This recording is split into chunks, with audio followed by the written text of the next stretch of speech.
자, 이번에는요. 오케이. 그러면 좋다.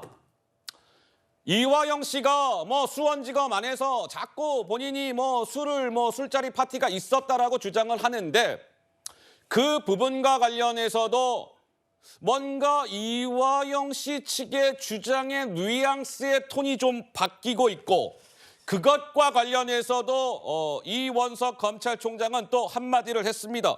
먼저 이화영 전 부지사의 변호인 김광민 변호사 플러스 이원석 총장의 목소리가 역시 차례대로 등장할 겁니다. 들어보시죠.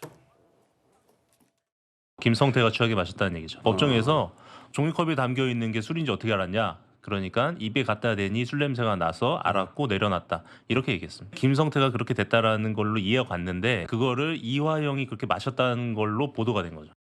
앞서 법정에서는 얼굴이 벌개질 정도로 술을 마셔서 술이 깰 때까지 장시간 대기하다 구치소에서 돌아갔다고 했다가 이제는 입을 대봤더니 술이라 마시지 않았다라고 합니다.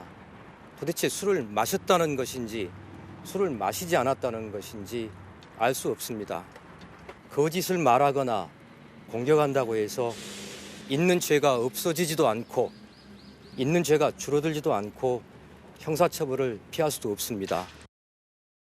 자, 이제 이원석 총장은 어제 저러면서 이화영의 사법 붕괴 시도에 대해서 공당이라고 한다면 더불어민주당이 끌려다녀서는 안 됩니다. 그저 저러한 술 파티가 있었다 등등의 이화영 씨의 주장은 중대 부패 범죄자의 허위 주장일 뿐입니다. 이렇게 이원석 검찰총장은 어제 한마디로 이제 일축을 했는데, 자, 조금 전에 이화영 씨의 변호인이 어제 오전에 김어준 씨 유튜브 나와서 뭐라고 얘기했습니까? 직접 들으셨잖아요. 이화영 씨는요, 그 당시에 이게 술을 이렇게 마시려고 이렇게 했는데, 아이고, 이거 술이네. 그리고 이게 술인 줄 알고 이거 내려놓고 안 마셨다는 거예요. 그렇게 주장을 합니다. 그래서 얼굴이 뻘개지고 이런 거는요, 이화영 씨가 저 당시에 술을 마셨다는 게 아니라 김성태 회장이 마셨다는 의미로 이야기한 겁니다. 이렇게 주장을 한 거예요. 이화영 씨는 저 당시에 아유, 이거 술이네. 안 마실게. 이렇게 안 마셨다는 거예요. 자, 그런데 지난 4일 날 법정에서 이화영 씨가 실제로 얘기했던 녹취록을 있는 그대로 보여드리겠습니다. 자, 그 당시에 검사가 이화영 씨한테 물었어요. 술 마셨습니까? 네, 마셨습니다. 피고인이 직접 마셨어요. 그렇습니다. 어떤 종류의 술이었습니까? 소주였습니다. 그러면은요, 소주 마시면 냄새 났을 텐데요. 아, 그래서요, 한참 있다가 얼굴 빨개져가지고요, 얼굴 좀 진정이 되고 난 다음에 수원구치소로 귀소했습니다. 이게 이화영 씨의 지난 4일 법정에 있는 그대로의 녹취록이에요, 이 속기록. 근데 지금 이화영 씨의 변호인은 저러한 얘기들이 이화영 씨가 술을 마셨다는 얘기가 아닙니다. 김성태 회장이 마셨다는 얘기예요. 라고 설명을 하고 있는 건데 강전의 변호사님은 고개가 끄덕여지십니까? 이해가 되십니까? 어떠세요? 지금 이화영 부지사가 김성태에게 빙의를 한 것인가? 그렇게 생각할 수밖에 없을 것 같은데요. 지금 피고인이 직접 마셨습니까? 라고 하니까 그렇습니다. 라고 했죠. 조금 아까 그 녹취록 좀 다시 한번 띄워주시겠어요? 다시 한번 보여주시죠. 네, 그런데 마지막에 질문을 보면 소주 마시면 냄새가 많이 났을 텐데 검사가 물어보니까 한참 있다가 얼굴 벌개져 갖고 얼굴이 좀 진정되고 난 다음에 기소했습니다라고 이야기를 하는데요.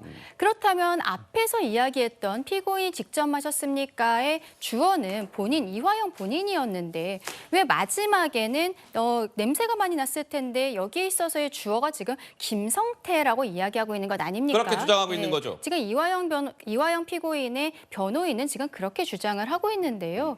글쎄요, 법정에서 본인에 대한 진술로서 이야기를 하는데 김성태의 이야기를 하고 있다라는 것은 있을 수가 없는 일이고요. 지금 검찰에서도 단단히 화가 많이 난 것 같습니다. 저렇게 법정에서의 녹취에 대해서 이렇게 언론에 보도를 하는 것이 거의 있지 않는 일인데요.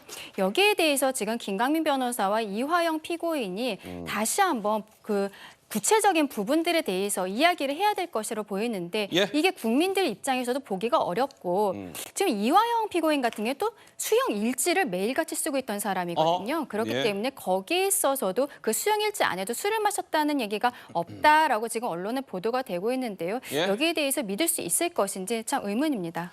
자, 다시 한번 제가 리마인드를 시켜드리겠습니다. 이번 이 논란의 핵심은 뭐 술을 마셨느냐 안 마셨느냐 이게 아닙니다. 이화영 씨라는 사람이 경기도 평화부지사로 있으면서 뭐 그 시기를 전후해서 쌍방울 그룹으로부터 수억 원대의 뇌물이라는 것을 받았는지 플러스 이재명 대표가 경기지사 때 쌍방울 그룹을 통해서 북한에 돈을 뭐 이렇게 불법적으로 보낸 바가 있는지 이게 핵심 사안이고 본질이라는 점을 말씀을 드리면서 이화영 씨의 1심 선고는 6월 7일에 땅땅땅 내려집니다.